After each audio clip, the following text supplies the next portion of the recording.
তো বন্ধুরা আবার একটা নতুন রেসিপি নিয়ে তোমাদের মাঝে চলে এলাম। তো দেখো এখানে পটল আছে, তেল তেল নেবো। আর এখানে দেখো তেল দেওয়া হয়েছে, ছোটো লঙ্কা দিলাম, আর দেখো পাঁচফোড়ন দিলাম, আর এখানে আম কাটা হয়েছে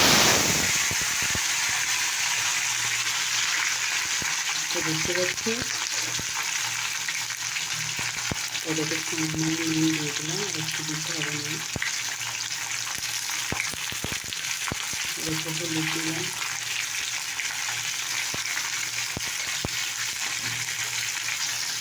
এটা একটু সর্ষে হলুদ দিলাম। এই দেখো আমি এখানকার জল ঢেলে দিলাম, কারণ এটা ফোড়ন দিয়েছে, লঙ্কা ফোড়ন পাঁচফোড়ন দিয়েছে, একটু নাড়াচাড়া হয় তো, এবার একটু ফুটলে তাকে চিনি দেবো। এই দেখো বন্ধুরা আমি চিনি দিয়ে দিয়েছি, এটাকে দেখতে পাচ্ছি চিনি দিয়ে দিয়েছি। এবার একটু ফুটলে চাপা দিয়ে দেবো, এটাকে পটল ভাজাটা হয়ে গেছে, এটা নামিয়ে নেবো। তো দেখো পটল ভাজা আমার নামানো হয়ে গেছে। এদিকে দেখো তেল তো আছেই পটল ভাজা, আর এদিকে তেজপাতা আর পাঁচফোড়ন দিয়েছি। দেখো এটা হয়ে গেলেই এই যে আলু কাটা আছে এটা আমি দিয়ে দেবো।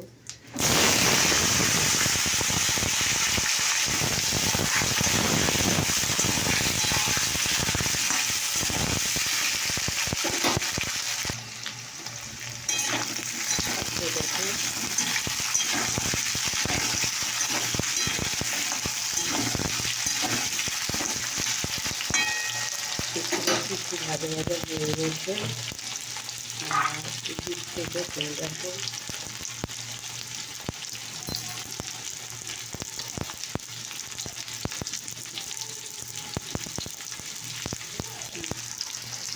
এটাকে নুন দিলাম, পরিমাণ মতো নুন, হলুদ দিলাম,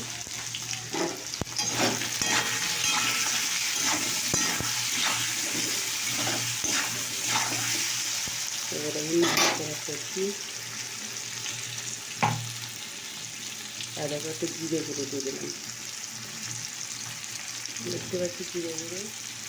আর এখানে দেখো একসঙ্গে লঙ্কা গুঁড়ো দিয়ে দিলাম, আর এখানে দেখো আদা বাটা ছিল দিয়ে দিলাম। এবার আমি একটু জল দিয়ে দেবো, পটলটা দিয়ে দেবো, এবার আমি জল দিয়ে দেবো। ঠিক আছে বন্ধুরা, মশলা কষা হয়ে গেছে, এবার জল দিয়ে দিলাম, কষা হয়ে গেছে, এবার সেদ্ধ হবে। আর এদিকে আমের চাটনিটা হয়ে গেছে। দেখো আমার রেসিপিটা কিন্তু হয়ে গেছে। তোমাদের নিরামিষ রেসিপিটা কেমন লাগলো অবশ্যই কমেন্ট করে জানিয়ে দিও। চলো টাটা।